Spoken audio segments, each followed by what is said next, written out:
Hello everyone, आज आपण मैंने तू मोर केदार मु तोर गौरी सीरियल देखा पाइबे कि अचानक किसी गोटे साउंड आसे एवं शिवानी एवं ईशान दुई जनकर मुंड एका साथी बुलाई दिए। ता सहित तांकर 25 वर्ष तले घटी घटना सब टिके टिके मन पड़ जाए। एवं जेतेबेले शिवानी एपट सेपट को देखे सुधांशुर गाड़ी साइड रे छिड़ा होई थाए। शिवानी मुंड एमिति बुलाई दबा देखिला परे बिकु को सुधांशु कहे कि देख बिकु, ए झियो होउची सेई झियो 25 वर्ष तले आमे जहाको मारी देइथिले, आउ आमे एठाको आसीबा मात्रे तार मुंड बुलाई देला।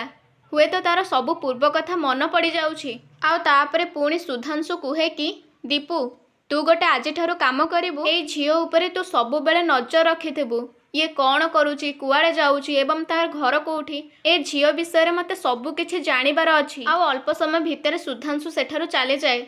आउ एपटू बिहान केवल शिवानी को डाकू थाए, किंतु शिवानी आदौ भी शुणु न थाए एवं ईशान मध्य पाखापाखि भल हो जाए थाए। तेणु बिहान ईशान को कहे कि ईशान भाई, मते एबे जीवाकू पड़िबो। मु जेते भी शिवानी दीदी को डाकुची से आदौ भी शुणु नाहंती।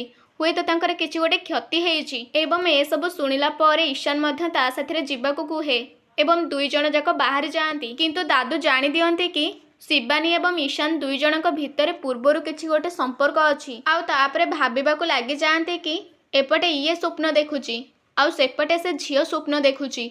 एपटे ये कौनसी कथा भाबिबाकू लागि जाउची एवं सी सेपटे चुप रही जाउची। एवं संध्यारे कहती कि ये हुए तो से घटनार आरंभ, जो घटना को सबुदिन ईशान स्वप्न रे देखे, जार उत्तर खोजिबा पई से एठाको आसीची। हुए तो ये घटना ताकू तार उत्तर पाखरे पहुँचाई दब। एवं सुधांशु सेठारू चली जावा परे शिवानी टिके समय भितर भल हो जाए एवं अल्प समय भितर ईशान एवं बिहान दुई जण जाक शिवानी पाखरे पहुँची जाती।